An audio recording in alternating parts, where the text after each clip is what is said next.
میرے والد صاحب تو الحمدللہ آج بھی کیا عصر کے بعد کیا معاملہ تھا، آپ نے کہا یار بیٹھو، سارے بچے بیٹھ، آپ نے کہا بھائی، آپ نے پھر گفتگو شروع کی، سمجھانا شروع کیا، وہاں پہ نعت شروع ہو گئی. تو میں دیکھ رہا تھا، میں نے کہا یار ان کا جذبہ، میرے والد صاحب کا جذبہ بتاؤں کیا ہے؟ میرے والد صاحب کا جذبہ ہے کہ یہ نا دنیا چھوڑ دے اور حضور کا غلام بن جائے. یہ میرے والد صاحب کا جذبہ ہے. وہ ہم وقت اس چیز کی محنت کرتے ہیں. میرے والد صاحب کو دعائیں میرے مرشد نے یہ دی ہیں. ہم آتے ساری دعا کرواتے ہیں، پیر صاحب سے دعا کروانی نہیں ہے، دعا وہ ہے جو دل سے نکل جائے، یہ دعا ہے. مبارک صاحب علیہ الرحمہ میرے والد صاحب کے مرشد ہیں. کبھی بھی میرے والد صاحب نے نہیں کہا کہ حضور دعا کریں. ایک مرتبہ کہا ہوگا، وہ بھی فرسٹ ٹائم جب نہیں پتا تھا اس معاملے کا. مبارک صاحب جب میرے والد صاحب کو اجازت دیتے تھے نا، تو میں چھوٹا سا ہوتا تھا، ساتھ ساتھ پھرتا تھا، چلتا تھا. تو مبارک صاحب علیہ الرحمہ اجازت دے کے کہتے تھے میاں صاحب چلے زو، یعنی کہ جاؤ. پشتو تھی تو مبارک صاحب یوں ہاتھ اٹھائی رہتے.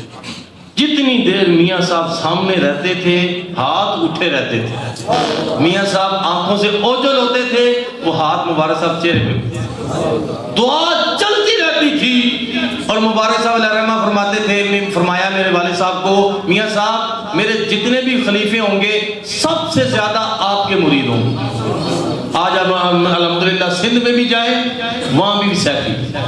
اب پاکستان کے شمالی جنوب کی سائڈ پہ چلے جائیں ادھر بھی سیفی. آپ گلگت چلے جائیں ادھر بھی سیفی. اب کسی جگہ پہ چلے جائیں، اب پاکستان کے باہر بھی چلے جائیں الحمدللہ. حبشی بھی ہمارے ایک حبشی ملا، میں نے اس کے ساتھ میں نے کہا جی یہ حبشی جو ہے یہ عربی سمجھتا ہے. تو مجھے چونکہ تھوڑا بہت تو اس چیز کا پتہ ہے کیونکہ ہمارا لنک ہی عربک کے ساتھ ہے.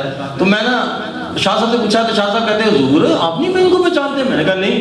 کہتے حضور یہ آپ اس کو قریب کیا. تو شاہ صاحب نے سب سے پہلے یہ بات پوچھی کہ آپ مرید کس کے ہیں؟ اس نے کہا میں میاں صاحب کا. وہ اس طرح اپنے سٹائل میں بولا، میں حیران ہو گیا. حبشی بھی سرکار کے غلام. سیفی ایک نہیں ہے الحمدللہ. وہ پہلے علماء کہتے تھے کہ سیفیوں نے صرف سر ہلانا آندہ ہے، باقی کام نہیں کر سکتے. الحمدللہ آج ہمارے ایسے مدارس قائم ہیں کہ علماء بڑے بڑے حسین الدین شاہ صاحب، بڑے سے بڑے ریاض حسین شاہ صاحب، دیگر علماء منیب الرحمان صاحب ہمارے پاس وزٹ کر کے گئے اور انہوں نے کہا، اپنے منہ سے الفاظ ہیں ان کے کہ ہاں سیفیوں نے صرف علم باطن کا کام نہیں کیا بلکہ علم ظاہر کا بھی کام شروع کیا ہوا ہے. الحمدللہ یہی ہمارے پودے ہیں جو کام دے جائیں گے. قبر میں ہمیں یہی کام دے جائیں گے. یہ دعائیں کریں گے تو ہماری روحوں کو ٹھنڈک پہنچے گی. دوستوں مختصر سی زندگی میں وقت گزارتے جائیں. آپ مت سمجھیں کہ ہم بڑی لمبی